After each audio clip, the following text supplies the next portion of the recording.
नमस्कार स्टूडेंट्स, हम BSc second year की फ़िज़िकल केमिस्ट्री पढ़ रहे थे। इस फिज़िकल केमिस्ट्री में मैं आप लोगों को केमिकल इक्विलिब्रियम स्टार्ट करवा रखा था और उस केमिकल इक्विलिब्रियम में हम लास्ट वीडियो लेक्चर्स में हमने गैसियस रिएक्शंस के लिए केपी और केसी की वैल्यू कैलकुलेट की थी और उसमें हमने उन रिएक्शन वो गैसेस रिएक्शंस जिनका डेल एन की वैल्यू 0 थी वो रिएक्शंस हमने स्टडी की थी। इस वीडियो लेक्चर्स में हम वो गैसियस रिएक्शन स्टडी करेंगे जिनके लिए डेल एन की वैल्यू जो है वो नेगेटिव होगी। चलो अब हम स्टार्ट करते हैं। बीएससी सेकेंड ईयर की फिजिकल केमिस्ट्री।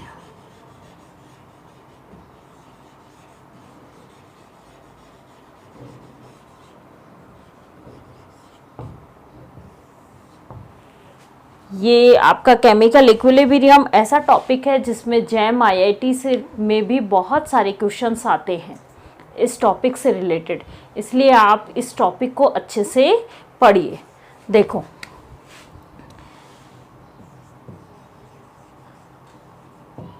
केमिकल इक्विलिब्रियम, इसमें हम आज पढ़ेंगे वो गैसियस रिएक्शन जिनके लिए डेल एन की वैल्यू लेस देन 0। वो गैसियस रिएक्शंस जिनके लिए डेल एन की वैल्यू 0 से लेस देन 0 होती है वो पढ़ेंगे। मीन्स लेस देन 0 का मतलब क्या हुआ कि यहाँ पे number of moles of product क्या होंगे, लेस देन होंगे number of moles of reactant. तभी तो नेगेटिव फॉर्म आएगी कि नेगेटिव वाला पार्ट हमारा बड़ा होगा किससे, प्रोडक्ट पॉजिटिव वाले पार्ट से। और हम डेल एन की वैल्यू कैसे लिखते हैं, डेल एन क्या होता है आपका, number of moles of product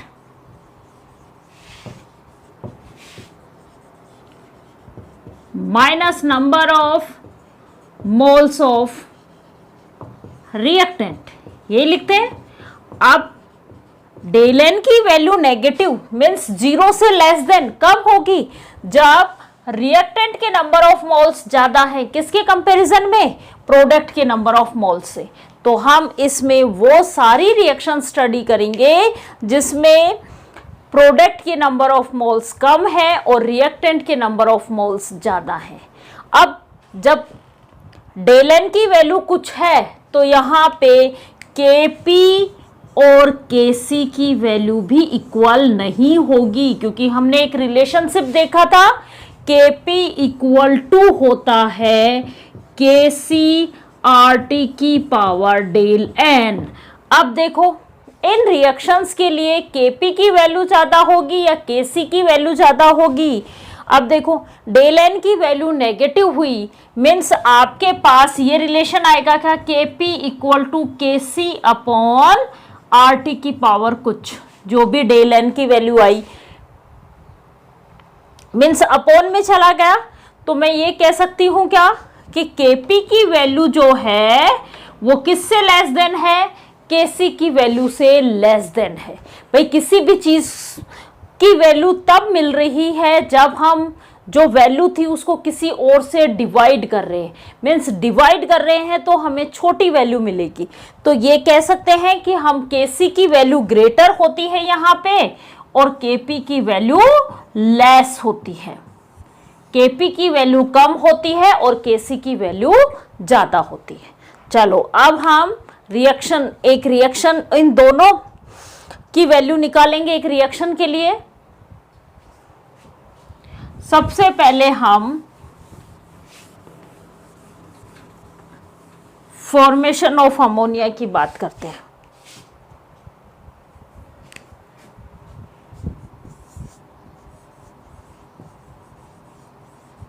formation of NH3 by N2 and H2, N2 और H2 के द्वारा NH3 का formation.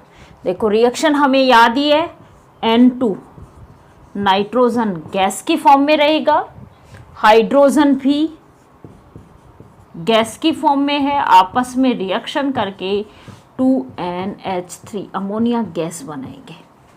Clear?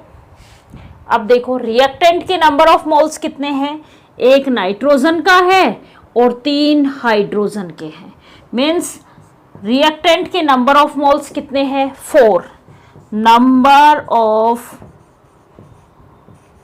Moles of reactant. वैसे ही प्रोडक्ट के नंबर ऑफ मोल्स कितने हैं, 2।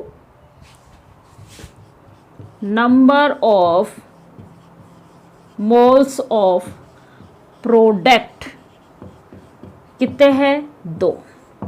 तो यहां पे हम डेल एन की वैल्यू निकाल सकते हैं। डेल एन क्या होगा, number of moles of product कितने हैं, 2 minus number of moles of reactant कितने हैं, 4।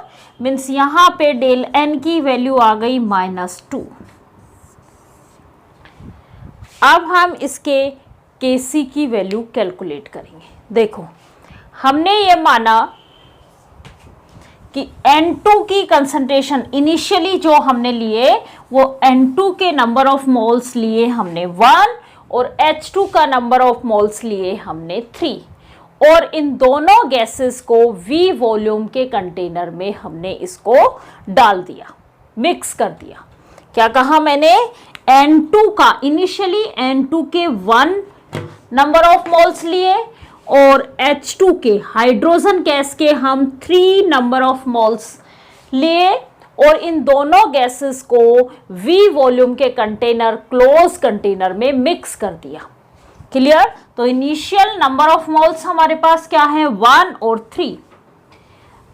एट इक्विलिब्रियम, इक्विलिब्रियम पे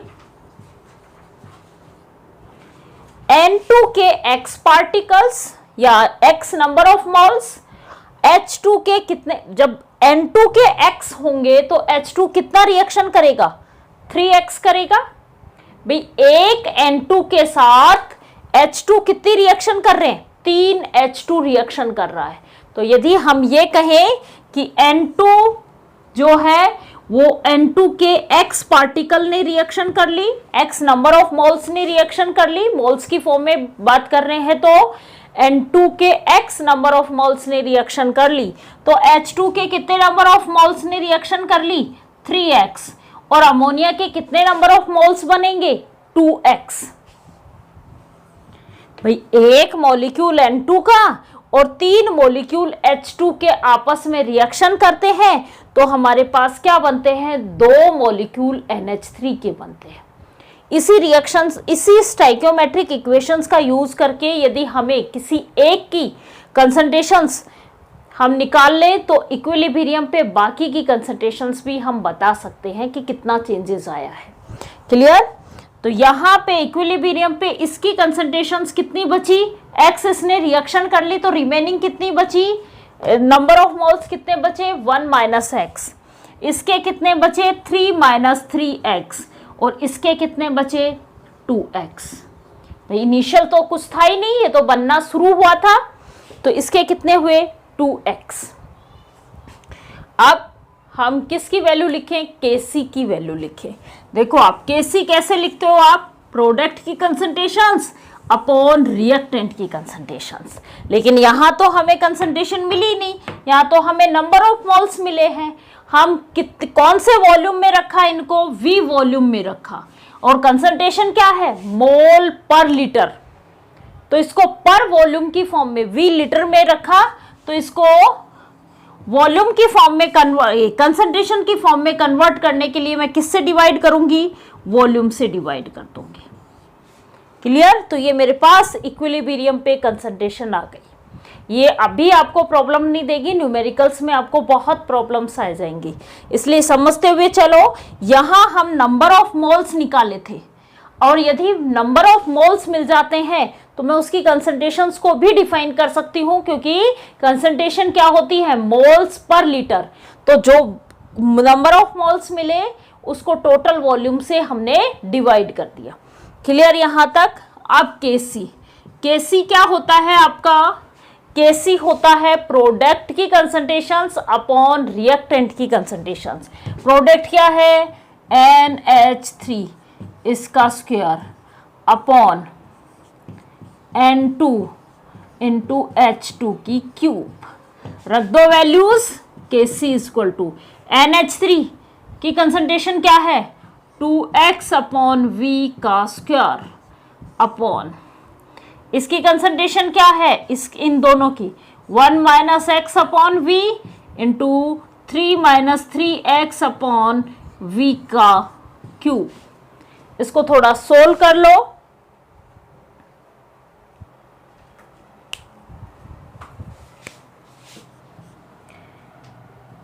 four x square upon V square, यही आया ऊपर। तो इसके स्क्वायर को मैंने खोला, 1 minus x into 3 minus 3x का क्यूब अपॉन नीचे क्या बना, v की पावर 4। नीचे क्या बन गया, v की पावर 4। काट दो जो कट रहा है, तो v स्क्वायर से v की पावर 4 कट जाएगा, यहाँ पे v स्क्वायर बच जाएगा और इस v को ऊपर ले जाओ तो आपके पास क्या इक्वेशन आ जाएगी,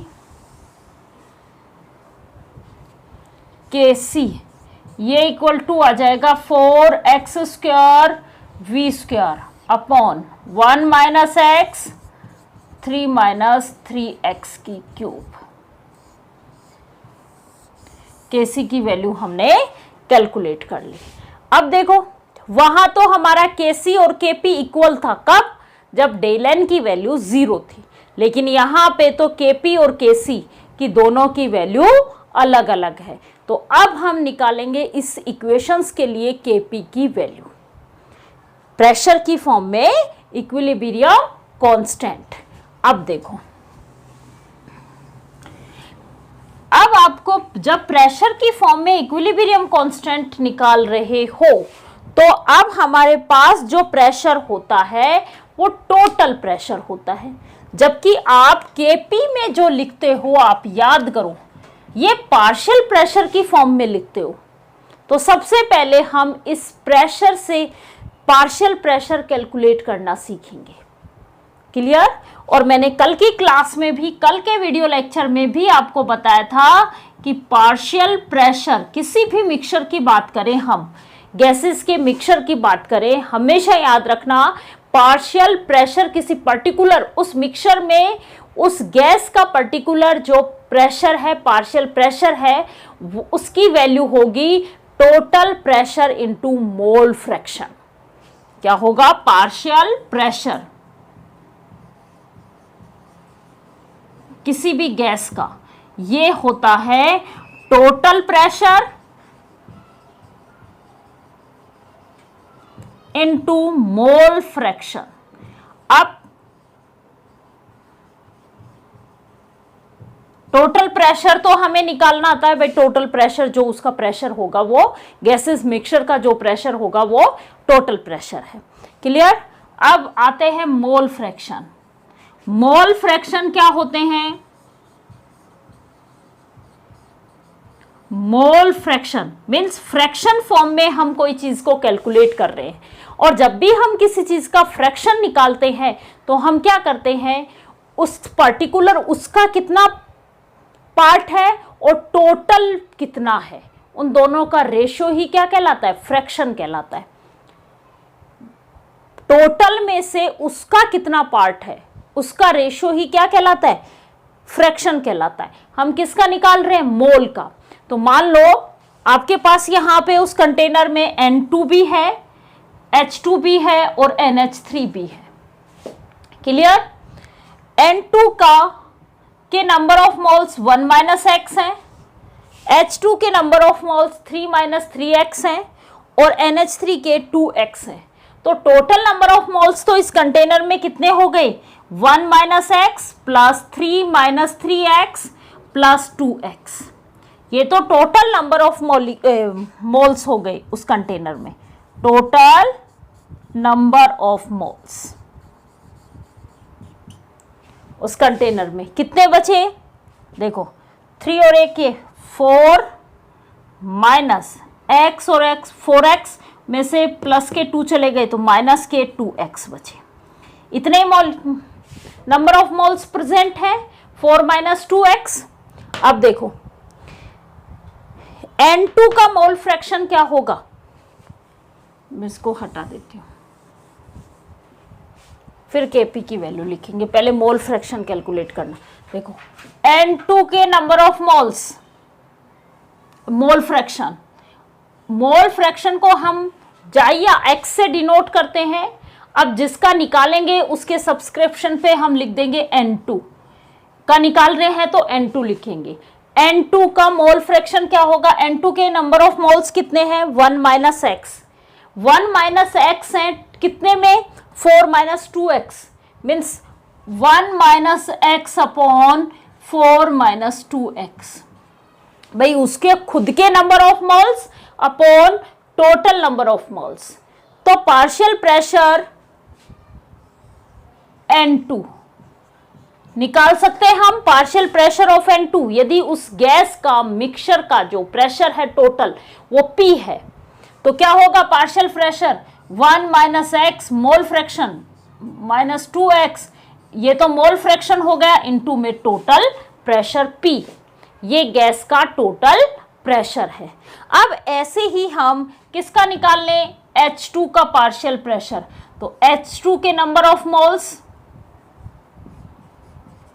बहुत सारी बुकों में x से दिखाया हुआ है मोल फ्रैक्शन को, बहुत सारी बुकों में जाई से दिखाया, कोई प्रॉब्लम नहीं, आपकी इच्छा है आप इसको x से डिनोट कर सकते हो, जाई से डिनोट कर सकते हो।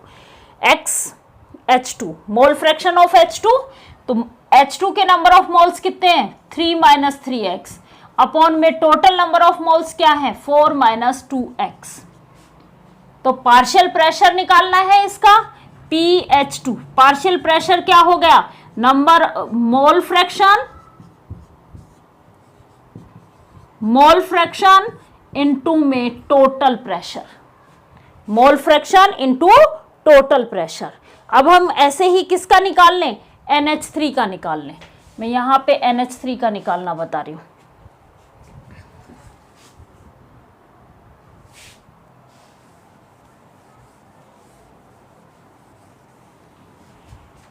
ऐसे ही हम किसका कैलकुलेट कर लें, NH3 का कैलकुलेट कर लें।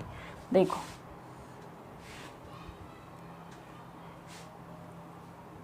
मोल फ्रैक्शन निकालो पहले NH3 का, क्या होगा, number of moles of NH3 2x upon total number of moles क्या है, 4 माइनस 2x।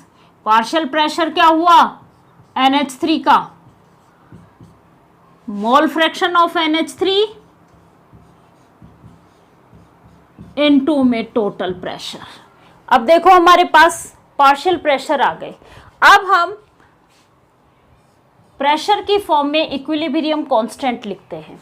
प्रेशर की फॉर्म में इक्विलिब्रियम कांस्टेंट लिखेंगे तो देखो क्या लिखा हमने, प्रेशर ऑफ NH3 मीन्स ये पार्शियल प्रेशर की फॉर्म में बता रहा है, square upon PN2 into PH2 का क्यूब, ऐसे लिखेंगे। अब देखो PNH3 का होल स्क्वायर क्या है, PNH3 क्या है, ये वाला, ये वैल्यू मैं यहां पुट कर दूंगी और Kp की वैल्यू कैलकुलेट कर लेंगे। Kp क्या हुआ, ये वैल्यू हमने अभी कैलकुलेट कर ली, 2x upon 4 minus 2x into P, और इन सब का क्या है square upon PN2 1 minus x upon 4 minus 2x into में P भी इसके साथ ही लिख, इंटू में P इंटू PH2 का होल क्यूब, ये रहा 3 minus 3x upon 4 minus 2x, इसका तो क्यूब इंटू में p का क्यूब। अब इसको थोड़ा सा सोल्व कर लेते हैं। ये हमारे पास किसकी वैल्यू आ गई, kp की वैल्यू आ गई। अब हम इसको थोड़ा सा सोल्व करो, kp ये इक्वल टू, सोल्व करो, ऊपर तो आ गया 4x² p² upon 4 minus 2x का होल स्क्वायर। में इसको होल स्क्वायर की फॉर्म में ही लिख दिया मैंने, 4 माइनस 2x का होल स्क्वायर। अब देखो नीचे क्या है, 1 माइनस एक्स इंटू में इसको इसके साथ लिख रही हूँ 3 माइनस 3x की क्यूब इंटू p कितने हैं, p 1 और ये 3 कितने हुए, p की पावर 4 अपॉन 4 माइनस 2x, इसकी पावर कितनी आएगी, देखो 1 ये रही और 3 ये रही, कितनी आएगी 4। इस ये कैंसिल, यहाँ पे 2 आ गया, प्रेशर यहाँ 2 आ गया, ये कैंसिल आउट। मीन्स आपके पास kp की इक्वेशन आ गई होगी, kp इक्वल टू, देखो क्या ही ऊपर क्या बचा आपके पास, 4x²। और ये वाला पोर्शन है बेटा, देखो ये आपकी इक्वेशन अब ऐसे बनी हुई है, a b upon c d। जब ऐसी इक्वेशंस होती हैं तो ये c तो इसके साथ मल्टीप्लाई हो जाता है और ये d जो है वो ऊपर चला जाता है। तो आपके पास कुछ ऐसी ही बची हुई है, ऊपर तो 4x² बचा हुआ है, मैं इसको लिख देती हूँ इसी फॉर्म में, अपॉन में बचा हुआ है 4, ये कैंसिल आउट हो गया पूरा, 1 यहां पे बचा हुआ है हमारे पास 1 माइनस एक्स, 3 माइनस 3x की क्यूब अपॉन ये बचा हुआ है 4 माइनस 2x का स्क्वायर। अब देखो ये कहाँ चला जाएगा, यहाँ पे, और ये कहाँ चले जाएंगे, यहाँ पे। तो आपके पास kp की वैल्यू क्या आ जाएगी, 4x², 4 माइनस 2x का square upon 1 minus x, 3 minus 3x का क्यूब। ये हमने किसकी वैल्यू कैलकुलेट कर ली, kp की वैल्यू कैलकुलेट कर ली। अब देखो इसको थोड़ा सा और आसान बना लेते हैं, थोड़ा सही से इसको वो कर लेते हैं। हमने ये कहा कि x क्या है आपका, जो कि प्रोडक्ट बन रहा है, x क्या है, प्रोडक्ट का फॉर्मेशन, या कहें कि इक्विलिब्रियम पे H2 जब N2 जब कंज्यूम हो रहा था, N2 के कंज्यूम होने की वैल्यू थी, नंबर ऑफ मोल्स थे, यही था। रिएक्शंस ऐसा तो है नहीं कि सारी रिएक्शंस कंप्लीट हो जाएंगी, मीन्स इस x की जो वैल्यू है ये बहुत ही कम होती है। x की वैल्यू जो है वो 1 के कंपैरिजन में बहुत कम होती है। और जब ऐसी कोई वैल्यूज़ होती हैं, मान लो आपको ये कहा जाए कि आपका जो सामान है वो 999 रुपये में आया हुआ है, तो आप क्या दे देते हो, 1000 का नोट दे देते हो।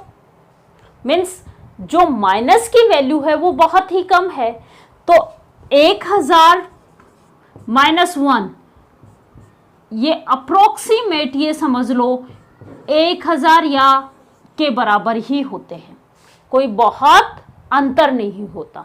तो जो माइनस की वैल्यू बहुत छोटी हो गई उसको हम नेगलेक्ट कर सकते हैं, अप्रोक्सीमेट वैल्यूज आती हैं हमें।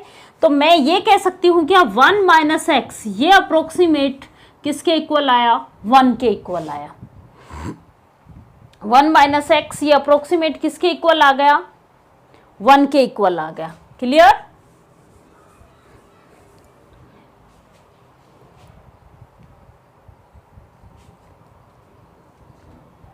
अब देखो यहां देखो, इस छोटी वैल्यू को, किसी भी छोटी वैल्यू को मल्टीप्लाई करते हैं तो ध्यान रखना और भी छोटी वैल्यू आ जाती है। किसी भी छोटी वैल्यूज को मल्टीप्लाई करते हैं तो और भी छोटी वैल्यू आ जाती है। मल्टीप्लाई किया 3 से तो और भी छोटी वैल्यू आ गई,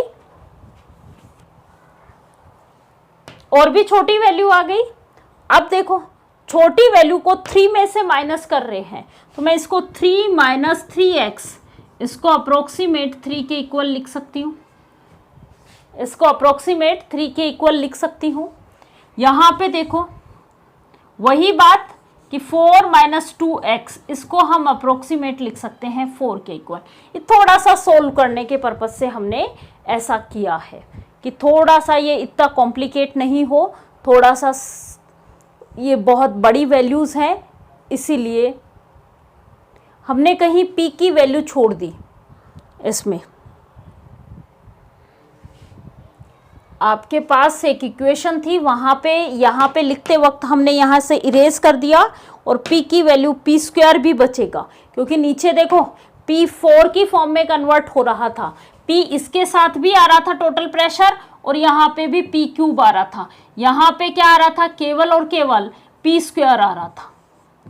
तो हमने एक p कैंसिल किया और एक p यहाँ से कैंसिल किया, तो ये तो p² तो कैंसिल हो गया।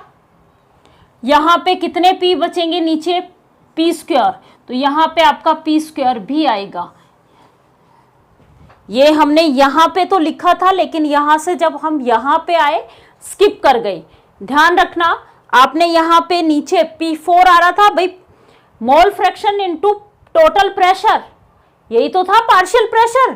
तो P यहाँ पे आया, यहाँ पे क्या आ गया p³ और यहाँ क्या हुआ p²। तो एक p से दो, ऊपर तो 2p है और नीचे कितने हैं, p की पावर 4 है। तो कितने कटे, 2p कैंसिल आउट हो गए, तो नीचे क्या बचा, p² बचा। यहाँ पे ये थोड़ा सा मिस्टेक हो गई, इसको वापस लिखते वक्त एक p भूल गए थे हम, इसको वापस रिवाइज करके देख लेना, आप पीछे जाके वीडियो को देख लेना। यहाँ तक आपके साथ p आ रहा था, वो p हमने यहाँ पे स्किप कर गई। क्लियर। तो अब हम ये वैल्यूज यहाँ पे पुट करें, हम क्या कर रहे हैं, kp की वैल्यू लिख रहे हैं। तो kp में मैं 1 माइनस एक्स को तो 1 माइनस एक्स ही लिखूंगी, लेकिन 3 माइनस 3x को क्या लिखूंगी, 3 के इक्वल, और 4 माइनस 2x को लिखूंगी 4 के इक्वल।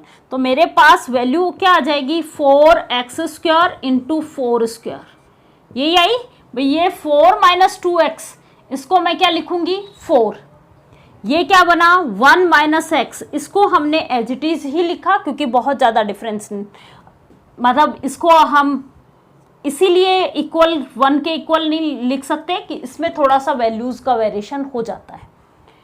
लेकिन यहाँ पे तो आते आते ये वैल्यू और भी कम हो गई और किसी बड़ी वैल्यू से माइनस हो रही है, तो वैल्यू उसके बड़ी वैल्यू के अप्रोक्सीमेट ही होगी।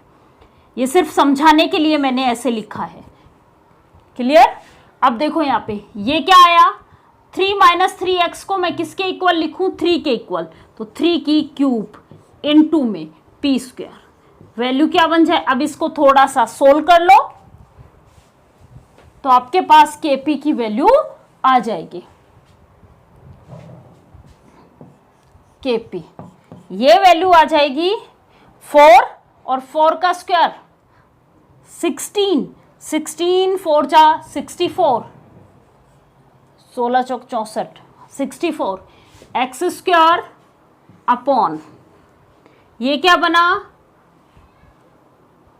1 माइनस एक्स, 3 इंटू 3 इंटू 3 9, 9 3 जा 27, ये 27 p²। ये आपके पास किसकी वैल्यू आ गई, kp की वैल्यू आ गई। हो सकता है बहुत सारी बुकों में इसको 1 माइनस एक्स को भी अप्रोक्सीमेट 1 माना हुआ है, कोई दिक्कत वाली बात नहीं। आप यहाँ पे 1 माइनस एक्स लिख के आओगे तो भी गलत नहीं है, और यदि इसको अप्रोक्सीमेट मान के इसको कैंसिल कर दोगे तो भी कोई प्रॉब्लम नहीं है। यहाँ तक क्लियर। kp का मीन्स हमने एक इक्वेशन में kc की, एक रिएक्शन में kc की वैल्यू भी कैलकुलेट की और kp की वैल्यू भी कैलकुलेट की। ऐसे ही हम नेक्स्ट वीडियो लेक्चर्स में इसी तरीके की और गैसेस रिएक्शंस करेंगे जिसमें डेल एन की वैल्यू जो है वो नेगेटिव होगी।